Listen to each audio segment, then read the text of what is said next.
السلام عليكم ورحمة الله وبركاته. إن الحمد لله نحمده ونستعينه ونستغفره ونعوذ بالله من شرور أنفسنا ومن سيئات أعمالنا. من يهده الله فلا مضل له ومن يضلل فلا هادي له، وأشهد أن لا إله إلا الله وحده لا شريك له، وأشهد أن محمدا عبده ورسوله. يا أيها الذين آمنوا اتقوا الله حق تقاته ولا تموتن إلا وأنتم مسلمون.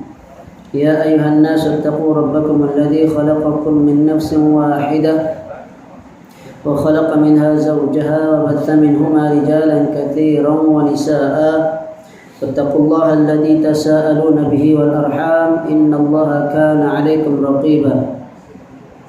يا أيها الذين آمنوا اتقوا الله وقولوا قولا سديدا يصلح لكم أعمالكم ويغفر لكم ذنوبكم، ومن يطع الله ورسوله فقد فاز فوزا عظيما. أما بعد. Alhamdulillah, bersyukur kita kepada Allah Subhanahu wa taala dapat kita menunaikan salat fardu maghrib secara berjemaah. Seterusnya kita akan sambung lagi kuliah kitab perisai bagi sekalian mukallaf, iaitulah kitab syarah bagi matan kitab Al-Aqidah At-Tahawiyah karangan Al-Imam Abu Ja'far Ahmad bin Muhammad At-Tahawi, di mana pada kali yang terakhir kita baru sahaja memasuki matan yang ke-104, okay? Matan yang berbunyi wa innal 'asharata alladhina sammahum Rasulullah sallallahu alaihi wasallam wa basyarahum bil jannah. Ya. Kata Al-Imam Abu Ja'far At-Tahawi bahawa sesungguhnya 10 sahabat yang Rasulullah sallallahu alaihi wasallam telah sebut nama mereka, wa basyarahum bil jannah, dan menggembirakan mereka dengan mendapat syurga. Nashhadu lahum bil jannah, kami juga menyaksikan mereka dengan syurga. Ala ma syahida lahum Rasulullah sallallahu alaihi wasallam, mengikut penyaksian Rasulullah sallallahu alaihi wasallam kepada mereka. Wa qauluhul haqq, dan perkataan baginda adalah benar. Wa hum Abu Bakrin, mereka adalah Abu Bakar, wa Umar, Sayyidina Umar, wa Uthman, wa Ali, wa Talha, wa Zubair, wa Sa'd, wa Sa'id, wa Abdurrahman ibn Auf, wa Abu Ubaidah ibn al-Jarrah, wa huwa aminun hadhihi al-ummah radhiyallahu anhum ajma'in. Selepas Abu Bakar, Umar, Uthman, Ali, Talhah, kemudian Az-Zubair, kemudian Sa'ad, kemudian Sa'id, kemudian Abdurrahman bin Auf, Abu Ubaidah bin Al-Jarrah, dan dia adalah orang yang dipercayai dalam kalangan umat ini, radhiyallahu anhum ajma'in. Kita telah pun membaca sedikit syarah secara ringkas biografi para sahabat yang dijamin syurga ini. Baru kita masuk sampai yang ketiga hari itu. Yang pertama Abu Bakar, yang kedua Sayyidina Umar, yang ketiga Sayyidina Uthman. Kalau Abu Bakar gelaran dia As-Siddiq, kalau Sayyidina Umar gelarannya Al-Faruq, dan juga digelar Amirul Mukminin karena orang yang pertama menggunakan sebutan Amirul Mukminin untuk pemerintah. Yang ketiga Sayyidina Uthman, gelarannya adalah Dzun Nurain, orang yang memiliki dua cahaya. Kenapa? Karena dia berkahwin dengan kedua orang anak Nabi, bukan kedua-dua serentak, tidak. Pada mulanya dia berkahwin dengan Ruqayyah, kemudian setelah Ruqayyah wafat maka Rasulullah kahwinkan pula dengan Ummu Kalthum. Sebab itu digelar sebagai Dzun Nurain, orang yang memiliki dua cahaya. Berpindah ia 2 kali pindah, maksudnya dia berhijrah 2 kali. Sayyidina Uthman ni orang yang berhijrah sebanyak 2 kali. Hijrah ni ada berapa kali? Ada 2 kali. Yang pertama hijrah ke Habsyah, dan itu Rasulullah tidak ikutlah, hanya sahabat saja. Berhijrah ke Habsyah ni menaiki kapal laut, menyeberangi lautan apa nama, saya lupa nama. Sebelah itulah, sebelah, kalau di peta tu sebelah kiri, sebelah barat. Mereka menuju ke Afrika. Di Afrika sana ada nama tempat Habsyah, atau nama kalau Inggrisnya Ethiopia. Ethiopia nama tempat yang para sahabat Nabi mereka berhijrah ke sana. Hijrah ke Habsyah. Dan yang kedua ke negeri Madinah Al-Munawwarah. Hijrah kedua ni semua orang maklum lah. Dan inilah hijrah yang terbesar, kerana Rasulullah sallallahu alaihi wasallam juga mengikutinya. Dan tiada hadir ia dalam perang Badar kerana memelihara anak Nabi sallallahu alaihi wasallam pada ketika sakit.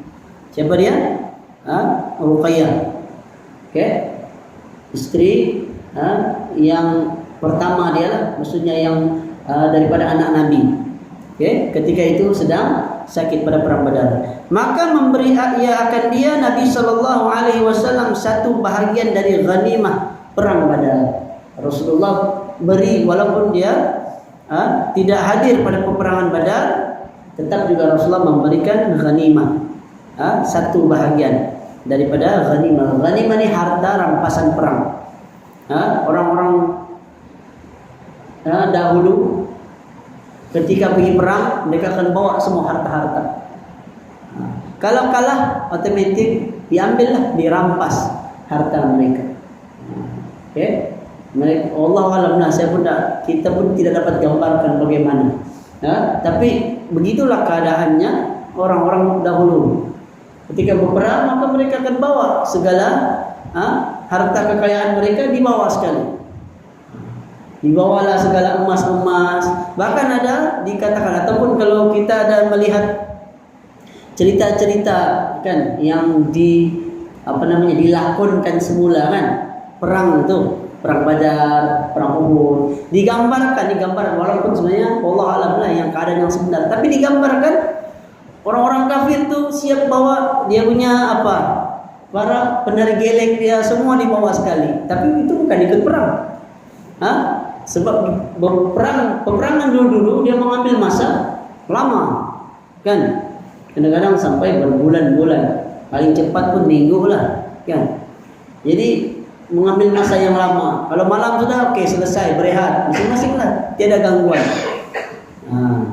Jadi dia orang berpesta sana, betul. Kalau umat Islam berzikirlah, berdoa mohon kepada Allah agar diberikan kemenangan. Besok sambung lagi berperang, dan seterusnya.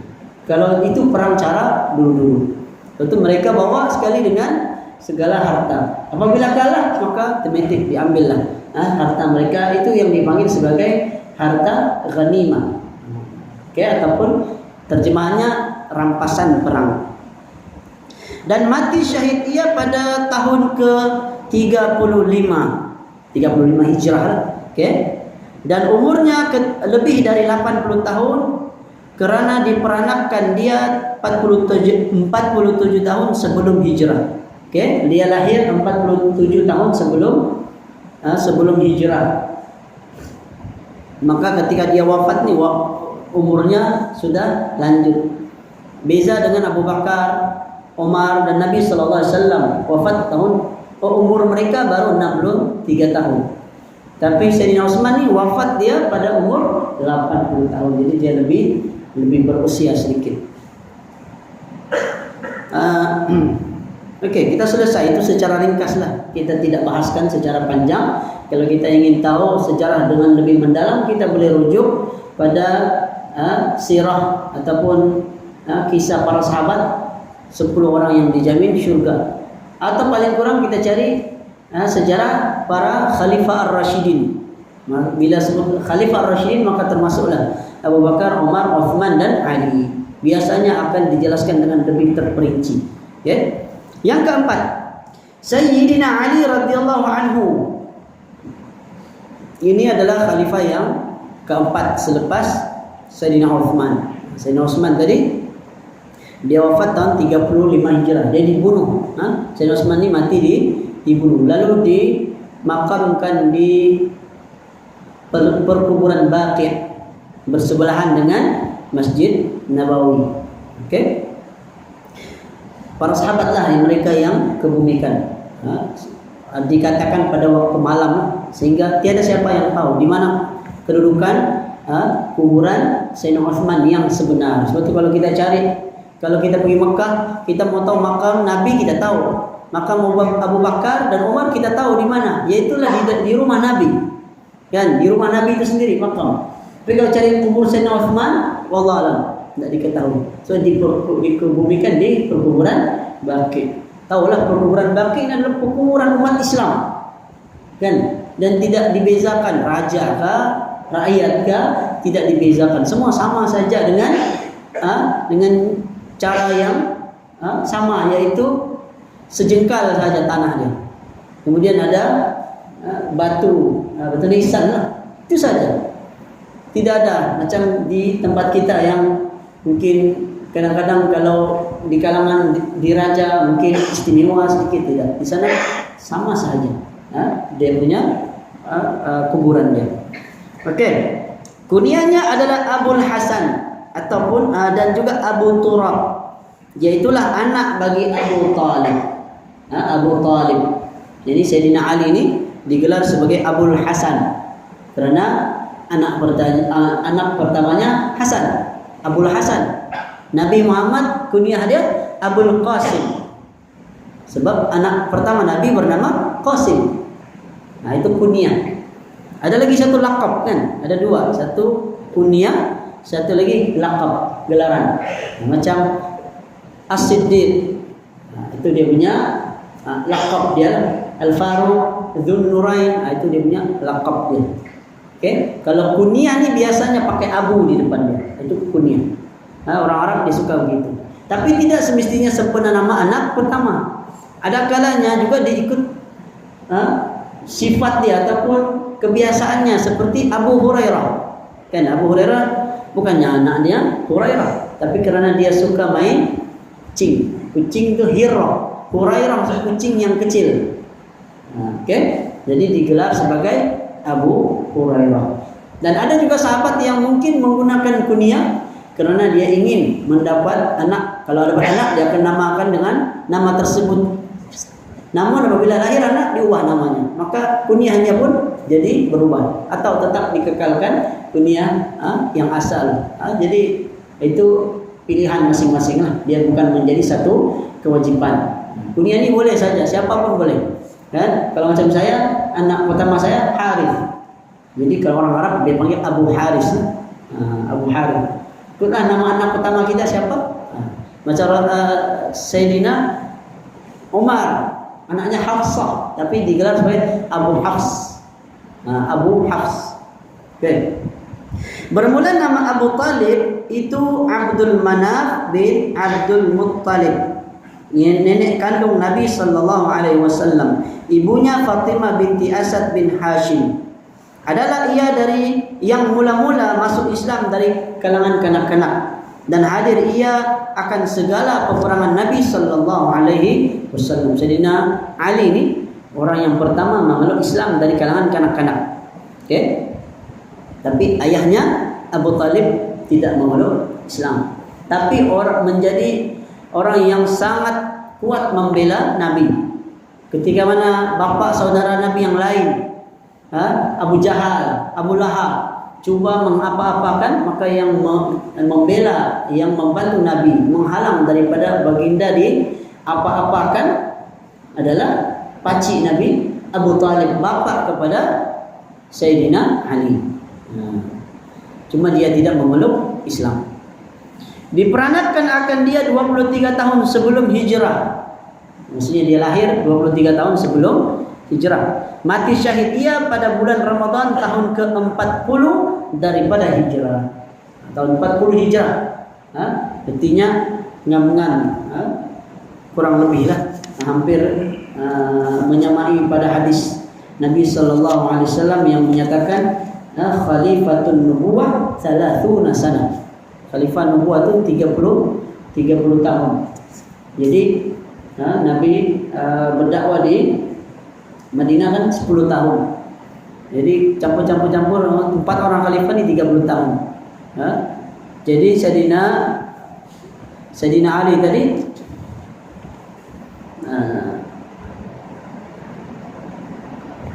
sama juga. Sayyidina Ali juga wafat ketika berumur 63 tahun. Sama juga seperti Abu Bakar dan juga Umar. Kecuali Sayyidina Uthman yang lebih umur sedikit, yaitu pada usia 80 tahun. Okay? Dia mati syahid pada bulan Ramadan tahun ke-40 daripada hijrah. Dibunuh oleh siapa? Dibunuh oleh orang-orang yang memberontak, ataupun bukan memberontak. Mereka ni asalnya pengikut Sayyidina Ali. Oleh kerana Sayyidina Ali tidak meneruskan peperangan dengan Muawiyah, maka mereka ni keluar dari ketaatan pada Sayyidina Ali. Lalu mereka mengadakan perancangan untuk membunuh Sayyidina Ali. Okay? Inilah golongan Khawarij yang pertama sekali. Okay? Muncul pada zaman Sayyidina Ali. Mereka ni golongan Khawarij yang pertama. Walaupun bibit golongan Khawarij ni, kalau kita baca dalam hadis Nabi, dia sudah ada pada zaman Nabi. Di dalam hadis riwayat Al-Bukhari ada hadis yang panjang menceritakan, di zaman Nabi pernah ada seorang lelaki. Masa tu Nabi sedang membahagi-bahagikan harta rampasan perang, dibagikanlah Muhajirin Ansar. Dan kadang-kadang Nabi bahagi ini ikut keperluan. Kadang dilebihkan sedikit, ada yang dikurangkan. Maka ketika seorang lelaki ini bernama Dzul Khuwaisirah, dia lihat Nabi macam tidak adil. Kenapa ini dapat banyak, ini dapat sikit? Dan Nabi bagi masa tu, tidak silap saya, Nabi beri banyak sedikit kepada golongan Ansar. Kenapa? Untuk menarik-narik mereka supaya lebih kuat pegangan mereka dengan Islam. Macam juga orang yang baru memeluk Islam, kan? Maka kita bagi zakat, gembirakan mereka supaya mereka lagi kuat tertarik dengan Islam. Kan? Sudah lama taklah dibagi. Kan orang mualaf pada mula. Ini kita, masalah kita ni sudah 40 tahun masih lagi mualaf, kan? Kalau ikut sahabat Nabi semua mualaf. Sebab mereka sebelum tu belum beragama Islam. Tapi kita, orang kita ni kadang ada, saya mualaf. Maksudnya dulu dia agama lain. Sebenarnya mualaf ni kalau diikutkanlah yang saya pernah baca, dia tidak ingat kalau Sabah saya tidak tahu. Tapi kalau di Semenanjung dia ada ukuran berapa tahun. Macam 2 ke 3 ke 5 tahun begitulah. Paling lama mereka dianggap sebagai mu'allaf. Seterusnya selepas itu tidak lagi. Jadi mereka tidak layak lagi mendapat zakat. Mu'allaf ni kan di antara golongan yang berhak mendapat zakat. Jadi kalau sampai 40 tahun minta zakat, jadi tetap saya mu'allaf. Jadi salah sudah sebenarnya. Kan? Para sahabat Nabi pun mu'allaf, mereka pun asalnya jahiliyah. Kemudian mereka memeluk agama Islam. Okey. Okey, jadi kita selesai. Dia ringkas-ringkas saja kisahnya. Kita masuk yang kelima, yaitulah Sayyidina Talhah radhiyallahu anhu. Talhah. Okey, atau namanya Talhah bin Ubaidillah bin Uthman At-Tamimi Al-Qurashi. Kunyahnya Abu Muhammad. Kunyah Abu Muhammad. Kemungkinan anak pertamanya adalah Muhammad lah. Okay? Jadi digelar, dipanggil sebagai Abu Muhammad. Itu adalah kunyah. Yaitu anak bagi Ubaidillah bin Uthman. Maksudnya Talha bin Ubaidillah. Kalau terjemahan bin itu anak lah, anak kepada, atau anak bagi Ubaidillah bin Uthman bin Amr bin Ka'ab bin Tamim bin Murrah At-Tamimi. Ia merupakan salah seorang dari 8 orang sahabat yang terdahulu kepada agama Islam. Okey, jadi Talha ni di antara 8 orang sahabat yang awal-awal memeluk agama Islam. Memberi oleh Nabi sallallahu alaihi wasallam akan dia satu bahagian dari ghanimah perang Badar. Dia sama macam Sayyidina Utsman, dapat satu bahagian dari ghanimah perang Badar. Perang Badar ni adalah perang pertama dalam Islam. Dan adalah tangannya lasa, kebas, kerana memelihara ia dengan dia akan Nabi sallallahu alaihi wasallam pada perang Uhud. Perang Uhud ni umat Islam hampir kalah, atau boleh dikatakan kalah lah, cuma ataupun kata tidak menang. Tidak menang, tidak juga kalah. Kan? Sebab apa? Kisahnya tu setelah mula-mula kaum musyrikin mereka menyerang umat Islam dan umat Islam berjaya menyerang mereka. Rupanya mereka ni, kaum musyrikin ni, ada satu tentera mereka, simpanan mereka bersembunyi di balik belakang bukit, yang mana mereka tidak boleh masuk kerana ada tentera umat Islam yang berada di atas bukit memanah. Jadi mereka masuk dipanah, jadi macam air terjun, kan? Sehingga umat Islam, sebahagian mereka masa itu ada yang ingat sudah selesai, menang sudah. Jadi mereka pun ketika orang-orang kafir Quraisy sedang lari ketakutan kerana banyak yang mati, maka mereka pun sedang mengambil harta rampasan perang. Ketika mereka sedang ambil harta rampasan perang ni, orang-orang yang di atas bukit ni, mereka diuji, terfitnah dengan dunia sebentar. Dia tengok, orang sudah bagi harta rampasan perang, mari kita turun ikut ambil juga. Sedangkan Rasulullah sudah pesan jangan turun walau apapun berlaku. Ternyata rupanya bila mana mereka turun, semua mereka turun, tidak ada lagi tentera di atas bukit yang menjadi benteng umat Islam. Akhirnya tentera kafir Quraisy yang diketuai oleh Khalid Al-Walid, masa itu belum lagi dia memeluk Islam. Mereka dari sini, mereka sedar, di atas tiada sedar. Akhirnya mereka meluruh masuk dan mengalahkan umat Islam, dan Nabi pun cedera parah ketika itu. Dan ketika itu para sahabat Nabi, mereka menjadi benteng Nabi. Mereka yang jadi benteng, mereka pergi depan jadi benteng. Badan mereka ini sendiri. Jadi mereka ramai para sahabat Nabi yang mati syahid. Okay? Dan Talha ini salah satu yang tangan dia kebas, kerana dia menjadi benteng Nabi SAW. Adalah Sayyidina Abu Bakar radhiyallahu anhu, apabila disebut akan perang Uhud, nescaya berkata dia, demikian itu hari sekaliannya bagi Talha. Bila cerita tentang perang Uhud ni, maka Sayyidina Abu Bakar akan teringat Talha. Talha ni orang, dialah orangnya ketika perang Uhud ni. Maksudnya dia menjadi juara, ataupun dia yang banyak membantu dalam peperangan Badar. Menamakan oleh Nabi sallallahu alaihi wasallam Talha Al-Khair. Dipanggil gelaran dia lah, dipanggil Talha Al-Khair, Talha yang baik. Talha yang baik, atau Talha Al-Jud, Talha yang bersungguh-sungguh. Dia banyaklah panggilan Nabi ke atas Talha ni. Dan yang ketiga Talha Al-Fayyad. Ada 3 dia punya panggilan yang Nabi SAW memanggil ataupun menyebut gelaran untuk Talha tersebut. Diperanakan akan 27 tahun sebelum hijrah. Maksudnya dia ni lahir pada 27 tahun sebelum hijrah. Dan mati syahid ia pada peperangan Jamal pada tahun ke-36 hijrah. Perang Jamal adalah perang Sayyidina Ali melawan Aisyah. Ini peperangan, bukan perang suka-suka, ini perang fitnah. Fitnatul kubra. Masa itu mereka sedang difitnah. Fitnah dia apa? Daripada pembunuhan Sayyidina Uthman. Lalu mereka ingin menuntut bela atas kematian Sayyidina Uthman. Akhirnya terjadilah peperangan yang tidak disangka-sangka. Dalam riwayat Ibnu Katsir, dalam kisah Al-Bidayah wan Nihayah, Ibnu Katsir diceritakan dengan lebih detail bahawa sebenarnya yang menyebab ataupun yang menjadi puncak adalah siapa namanya? Yang mencipta agama Syiah, Ibnu Sauda.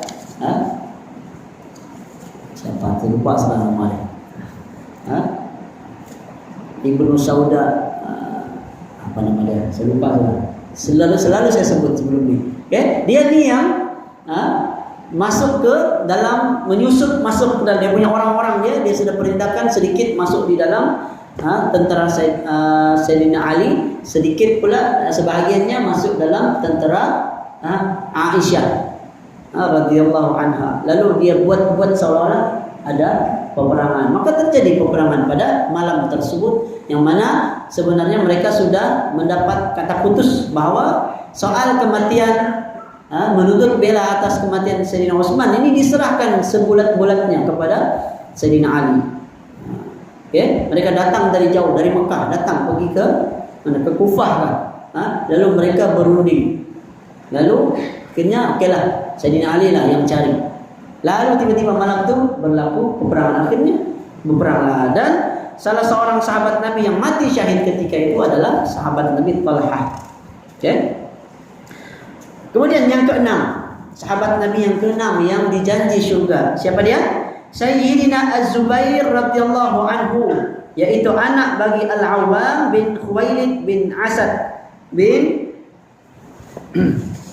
Abdul Izzi bin Qusay bin Kilab bin Asad. Okey? Az-Zubair bin Al-Awwam. Kemudian bondanya adalah Sufiyah binti Abdul Muttalib radhiyallahu anha. Adalah ia yang mula-mula mencabut pedangnya pada fi sabilillah. Maksudnya dia mula-mula yang mengangkat pedangnya pada jalan Allah untuk pergi berperang. Berpindah ia 2 kali pindah. Maksudnya berhijrah sebanyak 2 kali, sama seperti mana Sayyidina Utsman. Dan hadir ia pada segala peperangan Nabi sallallahu alaihi wasallam. Okey? Dia hadir pada semua peperangan Nabi sallallahu alaihi wasallam. Menghimpunkan oleh Rasulullah sallallahu alaihi wasallam akan 2 ibu bapanya bagi Az-Zubair pada perang Khandaq. Okey? Rasulullah sallallahu alaihi wasallam kumpulkan kedua ibu bapanya itu kepada Az-Zubair di dalam peperangan Khandaq. Kemudian wafat ia pada tahun 36 Hijrah. Kemudian daripada pulang ia dari perang Jamal. Jadi sama juga seperti mana Talhah, balik daripada peperangan Jamal maka dia wafat. Dan kuburnya pada Wadi As-Saba daripada pihak negeri Basrah. Ya, dan umurnya pada ketika itu adalah 60 tahun lebih. Jadi ini secara ringkas sajalah. Yang ketujuh, Sa'ad bin Abi Waqqas. Sayyidina Sa'ad radhiyallahu anhu anak bagi Abi Waqqas. Nama bagi Abi Waqqas bin Malik bin Wahid bin Abdul Manaf bin Zuhra Az-Zuhri. Hadir ia pada segala peperangan Nabi. Okay? Seperti mana Sayyidina Ali dan juga Az-Zubair. Okey, dia hadir dalam semua peperangan Nabi.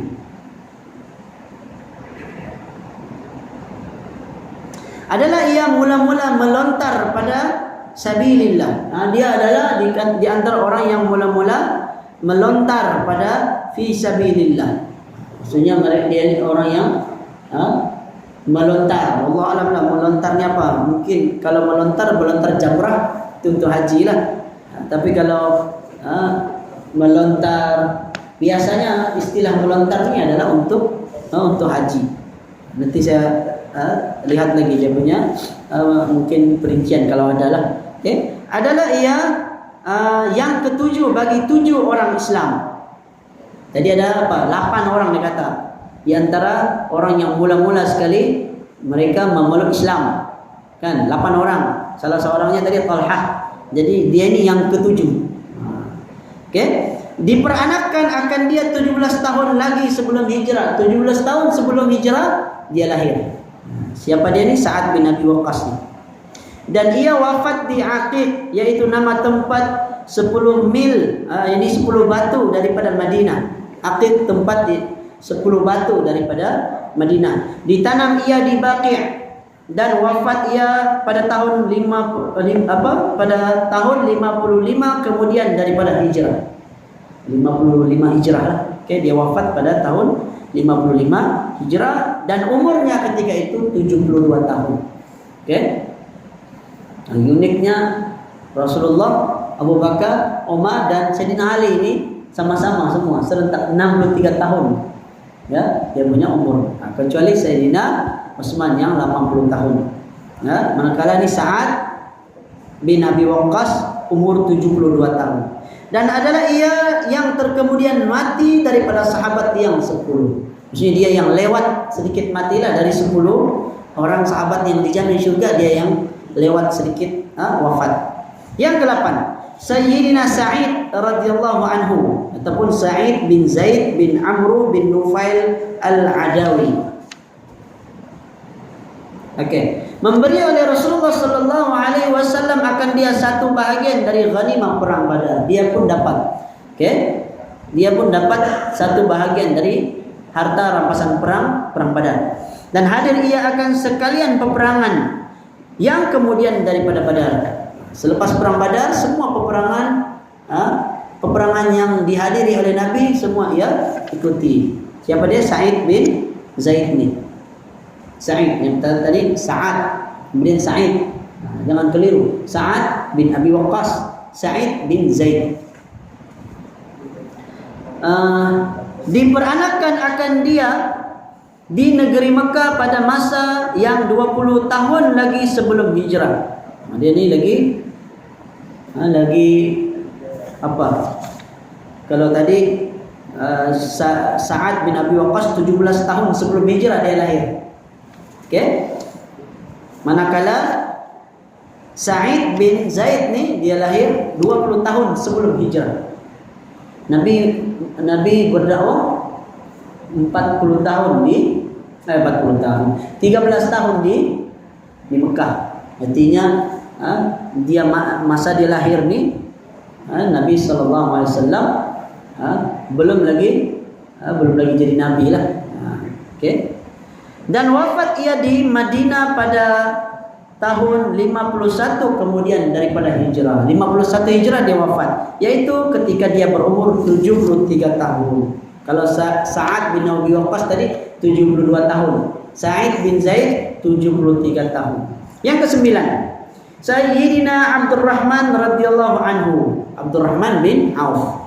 Kunyahnya adalah Abu Muhammad. Banyak nih, hampir kebanyakan ulama dan juga sahabat-sahabat Nabi banyak kunyahnya Abu Muhammad. Ada yang kunyah Abu Abdullah, itu pun banyak juga. Ia itu anak bagi Auf bin Abdul Harth bin Zuhra bin Ibnu Kilab bin Murrah bin Zuhri. Itu nama yang panjang dia lah. Hadir ia akan peperangan perang Badar dan segala peperangan Nabi sallallahu alaihi wasallam. Jadi Abdurrahman bin Auf ini juga lahir juga ikut turut serta peperangan Nabi pada seluruh ataupun segala kebanyakan peperangan Nabi, dan ia berpindah 2 kali pindah. Sama juga hijrah sebanyak 2 kali. Dia ikut. Sebab ada sahabat Nabi sebagiannya hanya ikut hijrah, ataupun ke semua sahabat Nabi mereka ikut hijrah yang kedua. Hijrah yang pertama ni tidak semua. Terpilih antaranya yang ni Abdurrahman bin Auf. Kemudian yang tadi siapa lagi tadi? Uthman bin Affan. Kemudian siapa dia? Talha, kan? Bukan, Az-Zubair bin Al-Awwam. Diperanakan ia pada masa 40 tahun lagi sebelum hijrah. Abdurrahman bin Auf lagi tua sedikitlah daripada Sa'ad dan juga Sa'id tadi. 40 tahun sebelum hijrah, dan wafat ia di Madinah pada tahun ke-32 kemudian daripada hijrah. Tahun 32 hijrah dia wafat, dikuburkan di Baqi' ketika umur 75 tahun. Kalau tadi 72 tahun, kemudian 73 tahun, kemudian yang ke-9 ni 75 tahun. Sahabat yang ke-9. Yang terakhir, sahabat yang ke-10. Siapa dia? Sayyidina Abu Ubaidah radhiyallahu anhu, Abu Ubaidah Al-Jarrah. Namanya adalah Amir bin Abdullah bin Al-Jarrah bin Hilal Al-Fahri Al-Qurashi. Nabi sallallahu alaihi wasallam bersabda, Abu Ubaidah aminu hadhil ummah. Kata Nabi, Abu Ubaidah al-Jarrah ini adalah orang yang dipercayai dari kalangan umat ini. Itu berdasarkan hadis Nabi. Sebab yang terakhir tadi matan Imam At-Tahawi kata Abu Ubaidah bin Al-Jarrah wa huwa aminun hadhil ummah, yaitu petikan dari hadis Nabi bahwa Abu Ubaidah ini orang yang dipercayai dari kalangan umat Nabi Muhammad SAW. Diperanakan akan dia pada masa 40 tahun lagi sebelum pindah Nabi sallallahu alaihi wasallam ke Madinah, sebelum hijrah. 40 tahun sebelum hijrah, dan wafat ia pada tahun Amwas pada tahun 18 kemudian daripada hijrah. Tahun yang ke-18. Tahun yang ke-18 hijrah, ada sejarah berlaku taun Amwas. Taun Amwas ni penyakit taun lah, penyakit yang berjangkit, kan? Penyakit yang berjangkit yang berlaku pada tubuhnya, wabak lah, masa tu berlakunya wabak. Sama seperti pada masa pemerintahan Sayyidina Umar bin Al-Khattab, ketika mereka ingin pergi ke mana, ke Syam, kan? Maka ada sahabat Nabi yang sudah masuk di sana. Lalu di tempat tu ternyata ada apa?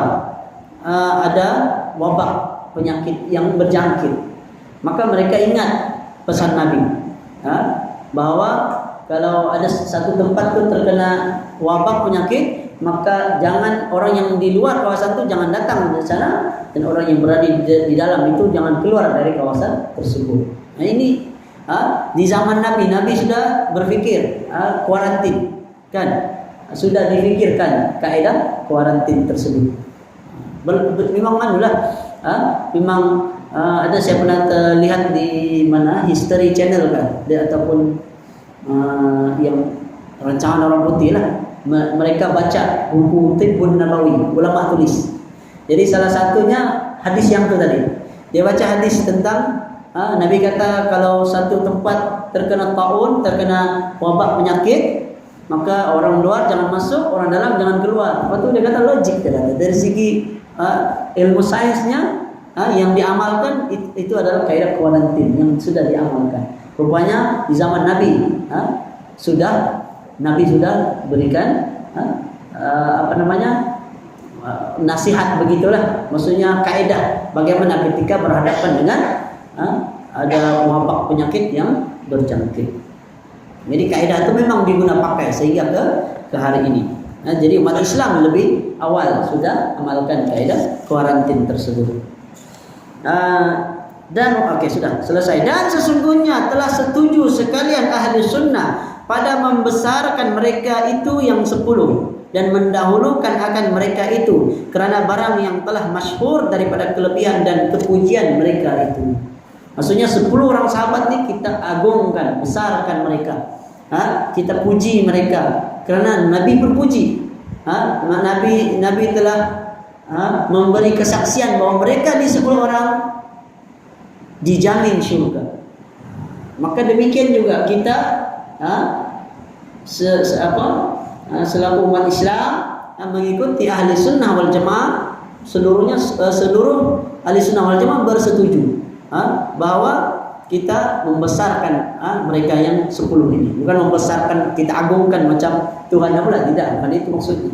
Kita tidak merendah-rendahkan, kita tidak memperlekehkan. Berbeza dengan golongan Syiah. Syiah hanya 3 orang saja sahabat yang mereka terima, selebihnya semua mereka kata murtad. Waliyadzubillah. Itu golongan Syiah. Syiah ni memang jahatlah. Sahabat-sahabat Nabi yang lain semua dia tolak. Abu Bakar, Umar, Uthman. Padahal Abu Bakar menantu Nabi, kan? Bukan, mertua Nabi. Umar mertua Nabi juga, kan? Ada siapa lagi? Utsman menantu Nabi. Jadi sahabat-sahabat Nabi ini sangat begitu akrab dengan Nabi. Mana mungkin Kan? Bahkan Nabi sudah janji mereka dengan syurga. Tidak mungkin pula tiba-tiba wahyu itu berubah. Bila wahyu telah diputuskan siapa masuk syurga, maka tidak mungkin ada perubahan. Itu pasti. Seperti mana contoh wahyu turun pada zaman Nabi Muhammad awal-awal Islam. Apa dia? Surah Al-Masad, surah Al-Lahab. Okay? Surah Al-Masad atau surah Al-Lahab tu yang tabbat yada abi lahabin wa tab. Turun ayat tu masa Abu Lahab dia cela Nabi. Ketika Nabi cuba berdakwah, dia cela Nabi. Maka Allah turunkan. Dan tempoh Abu Lahab wafat lama lagi. Sampai umat Islam hijrah, baru dia wafat. Bayangkan berapa lama tempoh. Kalaulah dia ingin mencabar Quran, kalaulah dia ingin menunjukkan yang Quran itu tidak benar, pastilah Abu Lahab masuk Islam. Nah, bila Abu Lahab masuk Islam ternyata salahlah Quran. Tapi Quran sudah sebut awal-awal lagi. Tabbat yada abi lahabin wa tab. Ternyata memang Abu Lahab memang garanti jadi ahli neraka. Awal-awal lagi sudah turun surah Al-Masad. Ada orang putih yang mengkaji Islam. Kan? Surah Al-Masad ni dia kaji. Ya, akhirnya dia masuk Islam. Kenapa? Dia kata ini surah sebenarnya boleh membuktikan Quran tidak betul. Tapi dia cari sejarah, rupanya Abu Lahab ni dia lewat masuk Islam. Ketika umat Islam sudah ramai, tapi dia akhirnya dia terkena penyakit, baru dia wafat. Kan? Mati dalam keadaan kafir. Kan? Ternyata kalau wahyu itu turun, sudah menjelaskan tentang keadaan seorang, contohnya Fir'aun kan? Tak mungkin tiba-tiba ada orang kata Fir'aun ahli syurga. Tak mungkin. Allah sudah cakap mereka di neraka tempat mereka, maka pasti. Sebab Allah SWT yang menciptakan kita, Allah yang mentakdirkan segala-galanya. Allah tahu di mana kedudukan setiap orang dari kita, dari kalangan manusia. Dan bermula Rafidah. Okay. Dan bermula Rafidah benci mereka itu akan sahabat yang 10 yang tersebut, melainkan Sayyidina Ali radhiyallahu anhu. Rafidah ni apa? Rafidah ni Syiah. Syiah Rafidah, dia panggil Rafidah. Okay? Bahkan benci mereka itu akan lafaz Asyarah. Asyarah ni 10. Dia benci, dia suka sebut Asyarah bil jannah, 10 yang di syurga ni. Mereka tidak suka. Atau mengerjakan sesuatu yang ada ia 10. Nomor 10 pun dia dah suka. Orang Syiah ni macam peliklah keyakinan mereka ni. Sampai nombor tu pun sendiri mereka tidak suka. Dan kasih oleh mereka itu ganti daripada yang 10 akan 12. Jadi dia masukkan 12. Sebab tu Syiah Rafidah ni dia ada nama lain, iaitu Ithna Asyariyah. Ithna Asyariyah, maksudnya 12 imam. Mereka angkat di siapa dia? Yang pertama Sayyidina Ali, itu imam yang pertama. Yang kedua Sayyidina Al-Hasan, anak kepada Sayyidina Ali. Yang ketiga Sayyidina Husain, juga anak yang kedua dari Sayyidina Ali. Kemudian Sayyidina Ali bin Husain ataupun Zainul Abidin, dia masih lagi keturunan, cucu kepada Sayyidina Ali. Kemudian seterusnya Muhammad bin Ali Al-Baqir, kemudian Ja'far bin Muhammad As-Sadiq. Ini ulama juga sebenarnya. Kalau menurut ahli sunnah, Ja'far As-Sadiq ni dia seorang ulama dan dia seorang ahli sunnah. Tapi diangkat samalah juga dengan Sayyidina Ali, Hasan, Husain, cucu-cucu Rasulullah tadi itu semua mengikut ajaran agama Islam yang sebenar, tapi mereka salahkan. Mereka simpangkan ajaran Islam yang sebenar. Mereka angkat nih, kononnya inilah imam mereka. Bahkan imam di sisi Syiah berbeza dengan imam di sisi ahli sunnah. Kalau imam di sisi Syiah tu, imam di sisi Syiah tu dia macam Nabi sudah.